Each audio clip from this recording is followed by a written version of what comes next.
अस्सलाम वालेकुम दोस्तों, आज की सबसे बड़ी और इंतहाई अहम खबर लेकर आपकी खिदमत में हाजिर हुआ हूँ। जी हाँ ख़वातीन हज़रात, वाज़ेह है मानसून हमारे मुल्क के बेशतर इलाकों में असरानंदाज हो रही हैं, जो कि आइंदा चंद रोज़ तक मुल्क के बलाई इलाकों पर मौजूद रहेंगी।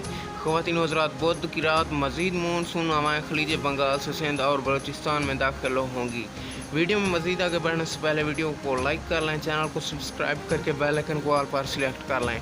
ख़वातीन हज़रात, 11 जुलाई 2022 पीर इस्लामाबाद, बलाई वस्ती पंजाब, खैबर पख्तूनख्वा, शुमाली वस्ती बलूचिस्तान, ज़ेरी सिंध और कश्मीर में तेज़ हवाओं और गरज चमक के साथ बारिश का इम्कान है।